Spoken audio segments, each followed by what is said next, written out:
Hi, Tiger219 here, and Sleeping Socks the Cat. Today's video is going to be about how I stopped my self-harming. I'm sure a lot of you are wondering how did I stop self-harming, and it was not an easy road. I knew I had to stop. I didn't like doing it. I didn't like the intention. Um, I didn't like people constantly commenting on my scars and stuff like that, so how I stopped is, first of all, a lot of people ask me, well, why did you cut? Why did you self harm? Um, and my answer to that was the reason why I used to self harm was because it was the only pain I can control, and I took a lot of my anger and sorrow out on myself. I didn't take it out on other people. I would take it out on myself. I would blame myself for a lot of things. I mean, if something went wrong, it was automatically my fault. It was never anybody else's fault. It was my fault. You know what I mean? How my cat can sneeze and I blame myself. That's how my mind used to work. Um,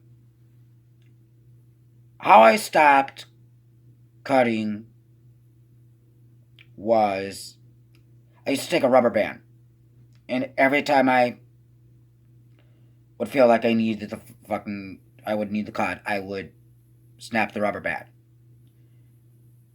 I also started finding other ways to deal with my anxiety and that wanting to cut. Because trust me, this was not an overnight thing. The rubber band did not always work. I mean, I relapsed a couple of times. And look, if you relapse, don't be so hard on yourself. Rome was not built in a day. Nobody expects you to quit overnight. And if you stumble and you fall, that's okay. Pick yourself back up and start again. Because you can do it. Because you're not gonna stop cutting right away. I certainly didn't.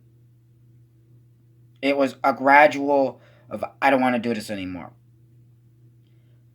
What I started doing is, and I think this is always the best thing to do, is I started writing my feelings down in a journal. How I felt, why I felt that way, and I would continue to do that. Now I can look back at this and go, wow, I really felt that way back then. I would start finding things to do. I mean, like, get hobbies are a good thing. If I felt like I needed to cut, I'd either start journaling or I'd listen to music. And I don't mean depressing music. I would listen to happy music. I know, it sounds counterintuitive, but believe it or not, you want positivity. Sorry to say this, but that's why I kind of got off of Tumblr, because to me, Tumblr, I don't like people that glorify cutting. I don't like people who glorify cutting. I don't like people who glorify suicide. And I started finding a lot of that on Tumblr, and I'm like, yeah, I backed out of Tumblr, and that was it. Um, I would start playing video games. I would find things to take my mind off of it. I'd start going for walks. I'd listen to positive music. I actually would go out. I Google positive videos. Um, anything that I could find that would be positive. Positive friends who you know what I mean? Stuff like that, you know what I mean? I would also still use the rubber band.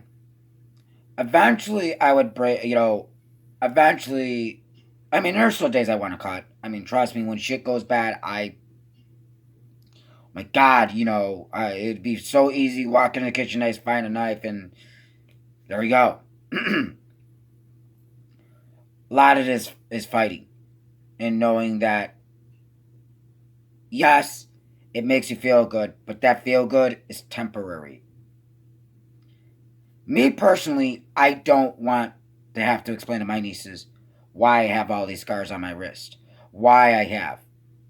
It's why I don't promote pictures of it. I don't show pictures of my scars. I refuse to. People have, well, let me see your scars. No. I'm not going to show you my scars. Am I ashamed of them? Yes and no.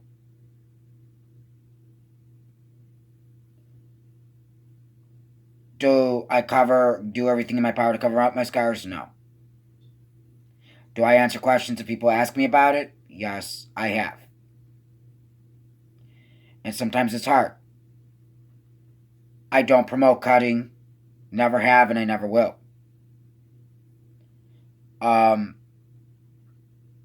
There are ways to deal with ways of dealing with your pain that you don't need to self-harm. And a lot of that starts with you. There are so many ways you could deal with it. Me personally, like I said, positive people. If I felt like I needed to cut, I'd turn on Anna's video. I would watch Anna's videos. Or I'd watch Francesca's videos. Or I'd watch another Sunflowers channel. I would find positive videos. A lot of it is positivity. Because the more you stay in that negativity, the worse it gets. Journal how you feel, believe it or not. For me personally, journaling or writing actually helped me stop cutting. Because you could, instead of taking that anger and that effort into cutting your wrist, take that anger and that effort and write down how you truly feel in a journal. You don't have to show anybody. That could be your personal thing. And write that down. Write why you're angry, or why you're sad, or why you're mad, or why you're this, or why you're that. And after a while, you'll start to feeling better. Pet a pussycat if you got a cat. Pet your dog. Pet your guinea pig.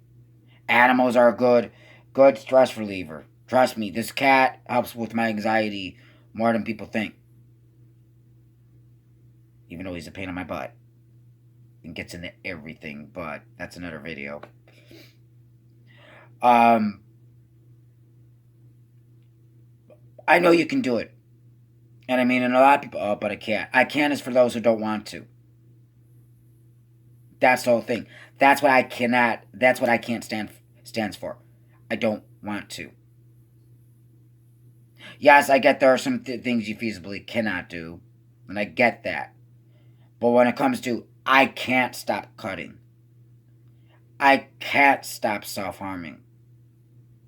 And trust me, I self-harmed in different ways. I would put cigarettes out on myself. I would burn myself. My self-harming originally started with me just burning myself. And then it led to cutting.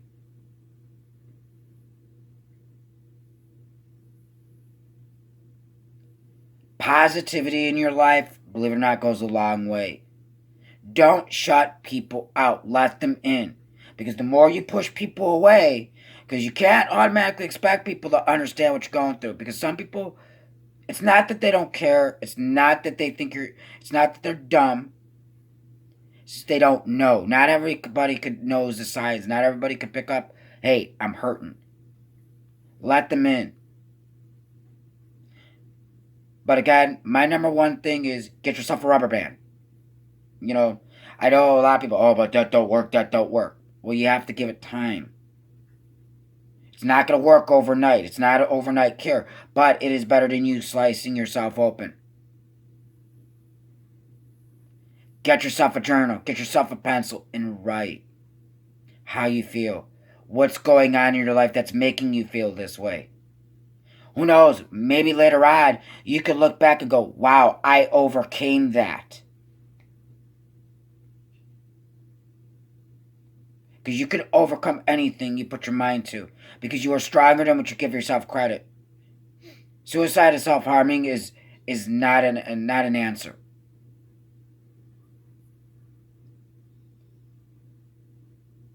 Please remember, you are loved and you are cared about. Please stay strong. And please please, please, please, remember, love is louder. And remember, I love you. And if you want more information, check out Anna Cadence's video on how she stops self-harming. Stay strong. I love you guys. Until next video. Thank you.